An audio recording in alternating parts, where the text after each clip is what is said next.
Hey everybody, welcome back to the channel, Rosgrease Gaming, and I know it's been a little while, but you know what, I'm sorry, but I have a reason. So, let me explain that reason to you first and flat out. Number one, because I just started a new shift at work, so now my work schedule, I gotta get used to it, and I gotta get used to the video work and stuff like that, so I have different times, different work, I gotta get used to it, and I didn't have much time on my hands to get this stuff done, so I did promise this video, and I am so sorry for you guys out there on YouTube, you beautiful people out there who subscribe or watch any of my videos out there. You guys are awesome. So sorry about this late delay.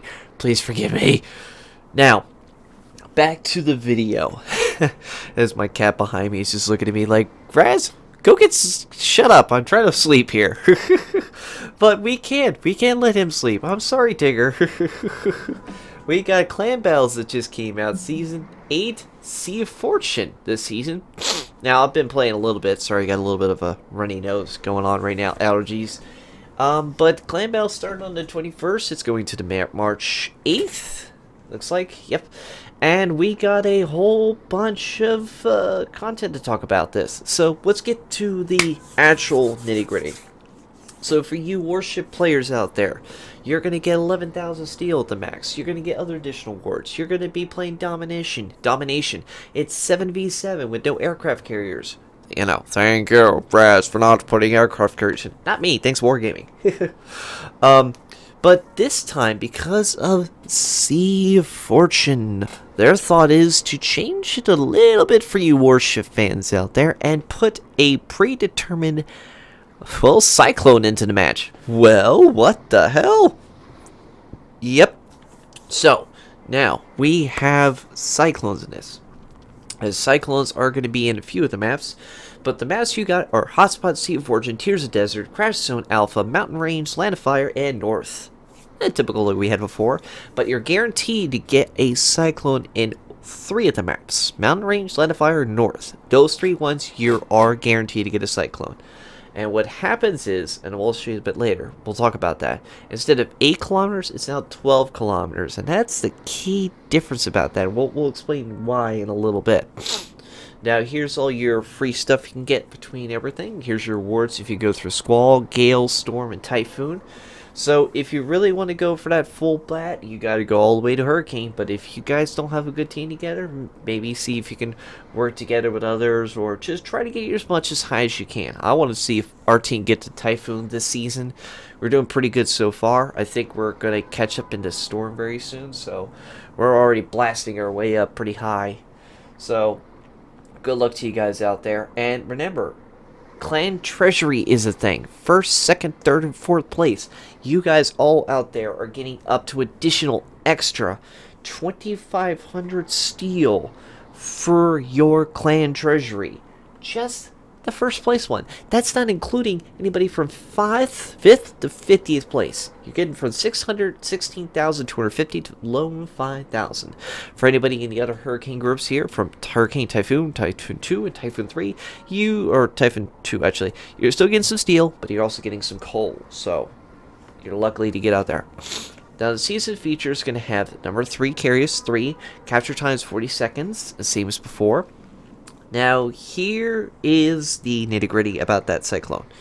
Now, here's the strict rules for it. So, follow along with me, guys. Follow along because you need to be clear about this. And hopefully your clan mates have been doing the speculation and getting this right between you and your teammates together, your shot caller, or whoever you have working together as a team to actually remember this key thing. They'll appear 5 minutes after the battle begins. So, the first 5 minutes you got is to get your ships into position. After that, the Cyclone range is going to start dropping 12 kilometers in a minute. So within 1 minute, Cyclone hits, and everything from 12 kilometers out from you, you can't see. After 12, you can't see a darn thing. But then it's going to rage for 6 minutes, and then it'll gradually return to its standard state at 2-minute intervals. So do the math here, okay? 5 minutes. Then an extra minute. That's 6 minutes. So within 6 minutes, you will go to Cyclone hits. After the 6 minutes, 12 minutes, Cyclone's end of its rage. Then an extra 2 minutes. So that's 14 minutes and that's all over. Within 14 minutes of the match, it's a hollow cycle and things over. Hopefully you guys can get your key things done before that. That's been having most cases with me playing. Here's your rentals. Hopefully you guys will have nobody actually picking those up, because I'm sorry, if anybody needs a water rental, you need to actually have the ships required for matchmaking, because it does help you out in a pinch.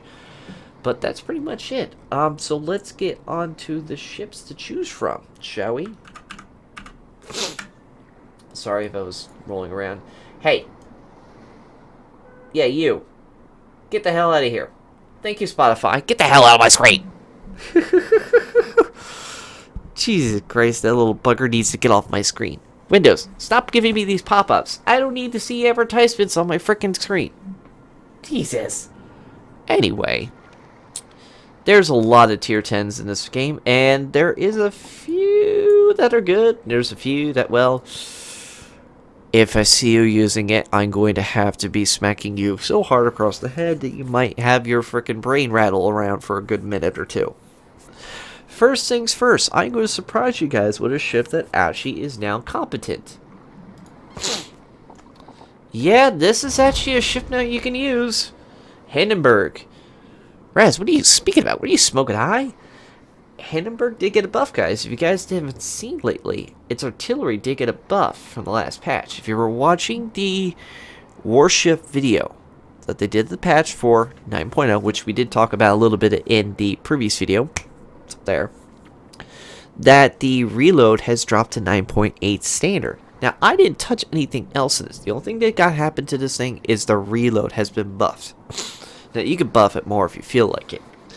I personally, and you guys can check your modules from your players, didn't touch it. The only thing I touched is the gun range, kept the legendary mod, and that's it. And this ship has changed the whole meta entirely. This thing has been a gun-toting, firing many shells, brawling, evil little monkey, and it's been a blast to play on the randoms. So in clan battles, she's doing quite the stellar job. She isn't the best, but she does the job when you guys need it. It's pretty decent ship. Not to mention, don't forget, if you have to get yourself in a tight pinch and get close into battles, it does have decent torpedoes. Now, ships that have been removed from the list. Henri. Sorry, it's been nerfed so bad into the ground, it is worthless to play in clan battles. It is completely worthless. Don't pick it. But the ships that you can play still are Moskva, Stalingrad, Smolensk. Definitely you need Smolensk, guys, because that ship can very much hold a position, use its smoke, somebody else like a destroyer can spot, and just throw raining hell on people. It is devastating to enemy ships. I highly recommend that ship. But you will see, destroyer-wise, Gearing's going to be around, Shimikaze's going to be around, and of course, I hate saying it, but I'm probably going to have a little bit of throw up in my mouth after saying it. But you will see a lot of these Klebers. Yeah, I hate saying it, but Kleber is a fantastic ship. It is super fast, it has super devastating torpedoes, even if they're not super long range as the other American counterparts out there, since they're only 8 kilometers. But these ships can pack a wallop, and they're really nasty. If these bump into another destroyer, even if its concealment is not the best in the world, and Shima basically, or a Gearing will spot it before it, it's so fast, before you know it, it's on top of that destroyer. Unless other ships are right there to assist it, it's screwed. Now you lost your flank, you have nothing to spot enemy ships. And that Kleber could just open shells all day you. I did bump into a match that had 3 Klebers, and that ripped me to pieces. So it is still viable, and it's the most heresy of things ever to see in the game. Another cruiser that was added, sorry, allergies again, it's the Puerto Rico. That's doing okay in clan battles. The armor is what's really keeping it alive because of that 30mm and on the side there, and on the top 38mm deck. It's been really doing a stellar job for its shells and damage. It's not the most damaging ship, but it does enough that actually, in the right circumstances, it can hold its own quite well. So, it's not terrible, it's not great, but it does a decent job, and it's able to perform quite well to holding off and actually working with positions. It's just so much firepower coming out of it that a lot of ships can't counter it in clan battles. Battleship-wise, it's pretty standard. You're going to see Kremlins and you're going to see Yamatos. You're not going to see any Conquerors and you're not going to see any Thunderers. You're not going to see any Montanas and you're not going to see any Republiques. I have seen a Burgoyne and it did okay, but once we got into positions successfully, it was no match for us.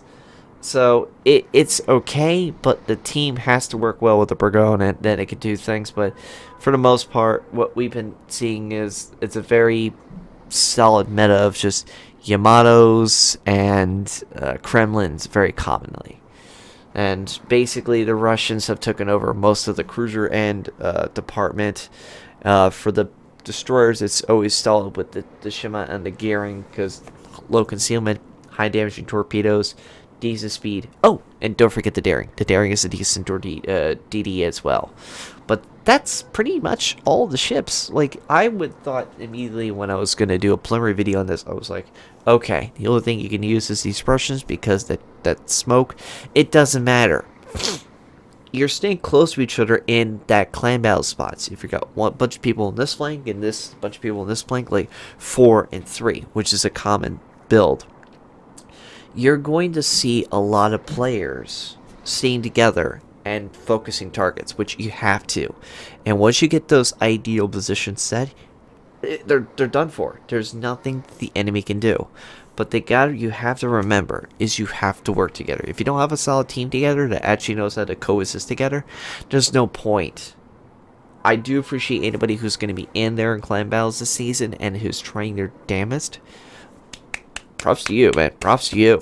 But if you don't have a solid work for a team and you don't have the ability to compete against any of the major clans, you could get up a little bit, but you're going to be struggling when you bump into like a higher like profitable team that just rolls over you like a bolt, just like one of those flat wheelers for leveling the roads. You're not going to go far, and you're going to have a hard time trying to actually get that your rank to climb up and get any rewards. But enough of that. That's just me adding salt to some people's wounds. But I hope you guys enjoyed this video. Well, a little bit of talks and, you know, what my thoughts are and what you're going to commonly see and would probably be the best bit for ships. If you guys like, give me that thumbs up. If you dislike it, you know what to do. As always, take care of yourselves and I hope to see you all on the high seas.